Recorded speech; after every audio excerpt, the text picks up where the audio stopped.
おい、何してるんだ。さあ来い。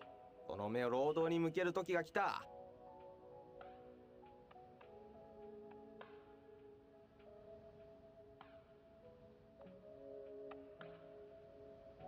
Você já se sentiu um peso? Como se o simples fato de existir custasse mais do que deveria?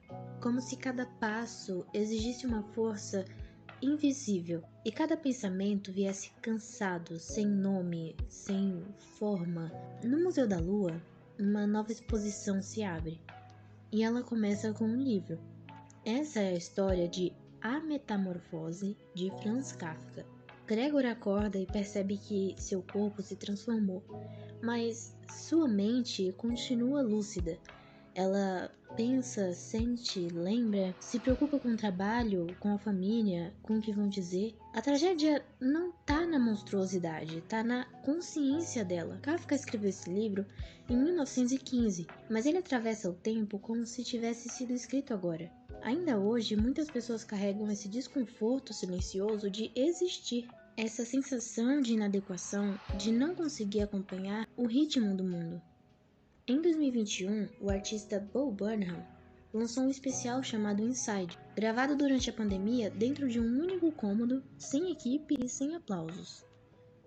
Inside não é só um show de comédia, é um retrato íntimo do isolamento, da ansiedade, da tentativa de continuar criando, mesmo quando não se sabe mais o motivo. É uma performance crua sobre o cansaço de existir, a pressão de ser produtivo, o peso de estar online o tempo todo, mesmo quando tudo em você só queria parar por um tempo. Na música Look Who's Inside Again, ele canta: olha quem tá preso de novo, alguém que tenta, mas não consegue vencer. E essa frase, que parece pequena, carrega algo que muita gente reconhece imediatamente. A sensação de estar tentando o tempo todo e ainda assim se sentir preso, insuficiente, esgotado.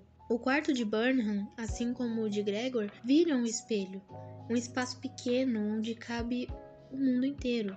Um mundo confuso, exausto, mas que ainda continua a andar. Jean-Paul Sartre escreveu que o homem está condenado a ser livre, que de primeira parece bonito, mas é difícil. Ser livre é carregar o próprio peso, escolher mesmo quando tudo parece difícil, escolher quando tudo é muito complicado.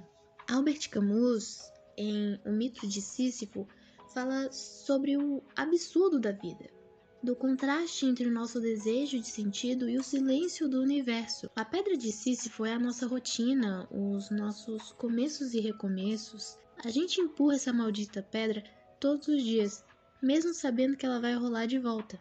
Voltando para Kafka, ele escreve: não estou deprimido, só estou cansado de mim mesmo. E nem sempre é tristeza, às vezes é só exaustão. A gente aprende a parecer bem, a parecer forte, mas isso também faz parte de sobreviver. E se a vida, do jeito que ela é, tivesse que se repetir eternamente? Cada erro, cada momento, tudo de novo. Essa é a pergunta do eterno retorno, de Nietzsche. Mesmo quando tudo parece se repetir, algo muda. Talvez seja só a forma como olhamos. Talvez sejam pequenos detalhes. Uma cena que te toca, um trecho de música que te abraça, um momento breve de silêncio que, por algum motivo, acalma. Kafka transformou essa angústia em ficção, Burnham em arte, Sartre, Camus, Nietzsche em filosofia. E no fundo, todos falam da mesma coisa. Esse espaço dentro da gente, cheio de incertezas, mas também de possibilidades. E às vezes o que ajuda a continuar não são grandes propósitos, são pequenas âncoras do dia a dia. O próximo episódio de uma série, um conforto do jogo favorito, o cheiro de café, gato que dorme no seu colo, uma mensagem inesperada. Coisa simples, mas que, quando tudo parece pesar demais, pode parecer bastante, pelo menos por hoje. Agora, antes que o museu se feche, uma confissão. Passei mais tempo do que eu gostaria tentando escolher o roteiro certo para esse vídeo. Eu procurei assuntos que fossem interessantes ideias que parecessem impactantes, caminhos que fizessem sentido. Eu tentei rascunhos, gravei trechos, recomecei do zero várias e várias vezes, mas por algum motivo nada parecia suficientemente bom, nada parecia certo, como se cada tentativa fosse só uma sombra do que eu queria dizer de verdade, como se eu estivesse esperando que de repente aparecesse algo perfeito. Uma ideia genial, um roteiro brilhante, uma certeza absoluta de que era aquilo. E foi justamente nesse incômodo, nesse vazio meio frustrante, que nasceu a ideia de hoje. Porque talvez o problema não fosse a falta de assunto, mas a expectativa de perfeição. Essa cobrança silenciosa que a gente sente de fazer tudo da melhor forma possível, de só mostrar o que for impressionante, bonito, forte, de esconder as partes confusas, cruas, mas a verdade é que nem tudo precisa parecer perfeito. Aliás, talvez nada precise. A perfeição é uma armadilha elegante, que parece segura, mas paralisa. A gente fica preso demais tentando acertar e esquece de simplesmente fazer. E por mais chato que seja repetir isso, por mais clichê que soe depois de tantas vezes ouvindo, a gente precisa se agarrar nessa ideia que é melhor fazer algo imperfeito do que nunca fazer nada.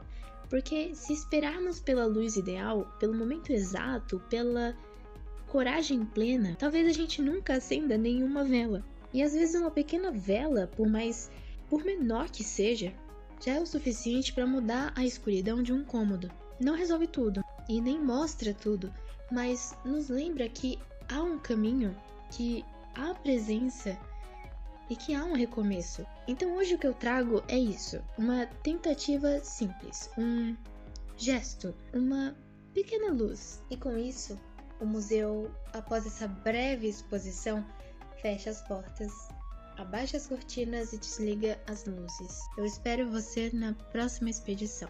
Até mais!